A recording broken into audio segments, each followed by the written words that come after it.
नमस्कार, सुजाताच होम किचनमध्ये तुमचं खूप खूप स्वागत।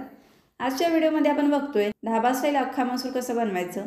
धाबा स्टाईल अख्खा मसूर बनवण्यासाठी फार जास्त साहित्य लागत नाही आणि चवीला अप्रतिम लागतं।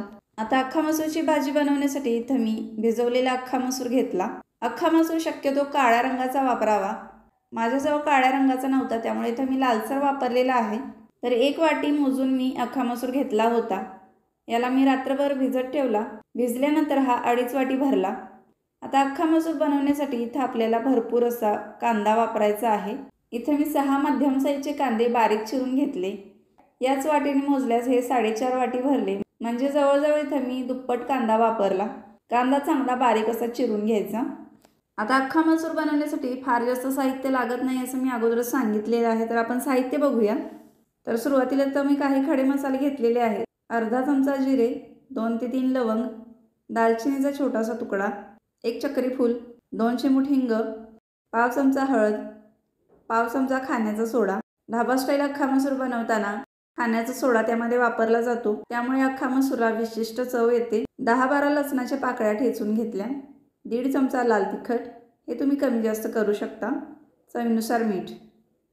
खडे मसाले तुम्हाला वापरायचे नसतील तर तुम्ही स्किप सुद्धा करू शकता।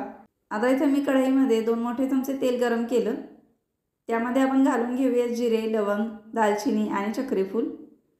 हे खडे मसाले तडतडले। आता यामध्ये घालून घेऊया बारीक चिरलेला कांदा। कांदा चांगला गुलाबी रंगावरती येईपर्यंत आपल्याला परतून घ्यायचा आहे। यावरती घालूया चवीनुसार मीठ।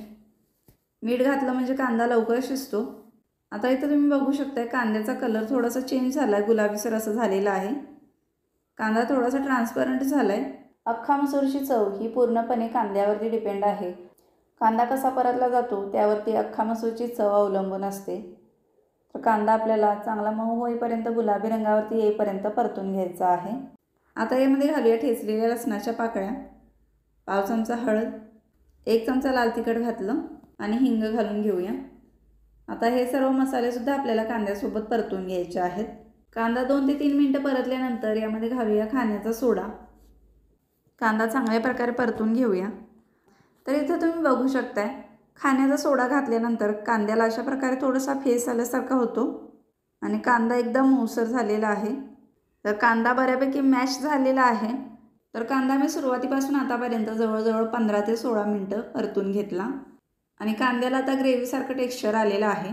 आता या स्टेजला आपण यामध्ये भिजवलेला अख्खा मसूर घालून घेऊया। आता अख्खा मसूर सुद्धा आपल्याला कांद्यासोबत मस्त असं परतून घ्यायचं आहे।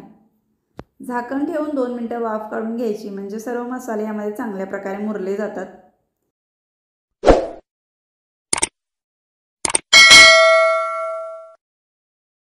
एकदा हलवून घेऊया। आता यामध्ये पाणी घालून घ्यायचं आहे। तर इथे मी 1.5 ग्लास पाणी वापरलं। तुम्हाला अख्खा मसूरची कन्सिस्टन्सी कशी हवी आहे त्याप्रमाणे तुम्ही यामध्ये पाणी घालून घ्या। अख्खा मसूर शिजायला जास्त वेळ लागत नाही। 5 ते 6 मिनिटं मी याला शिजवून घेतला। अख्खा मसूरची कन्सिस्टन्सी मध्यम असते, जास्त पातळ नाही किंवा जास्त घट्ट नाही। आता याला आपण तडका देणार आहोत, त्यासाठीचं साहित्य बघून घेऊया। 2 लाल मिरच्या, 2 हिरव्या मिरच्या, अर्धा चमचा जिरे, बारीक चिरलेली कोथिंबीर, बारीक उभट चिरलेलं आलं, ठेचलेला लसूण आणि अर्धा चमचा लाल तिखट।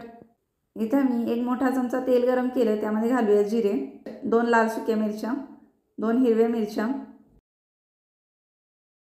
ठेचलेला लसूण, चिरलेलं आलं, हे सर्व तांबूस रंगावरती आपल्याला परतून घ्यायचं आहे। त्यानंतर घालूया बारीक चिरलेली कोथिंबीर। कोथिंबीर सुद्धा आपल्याला यामध्ये परतून घ्यायची आहे। आता सर्वात शेवटी घालूया अर्धा चमचा लाल तिखट। हे एकदा हलवून घेऊया आणि आता हा तडका आपण या अख्खा मसूरवरती घालून घेऊया। आता हे सर्व मस्त असं मिक्स करून घेऊया। आता तुम्ही बघू शकता अख्खा मसूरला छान असा रंग आलेला आहे आणि दाटसरपणा सुद्धा अगदी योग्य असा आलेला आहे। अख्खा मसूरची कन्सिस्टन्सी ही अशाच प्रकारे असावी। तर इथे आपला तयार झाला ढाबा स्टाईल अख्खा मसूर। कशी वाटली रेसिपी कमेंटमध्ये नक्की कळवा। चॅनलला सबस्क्राईब केलं नसेल तर सबस्क्राईब करा। व्हिडिओ पाहिल्याबद्दल धन्यवाद।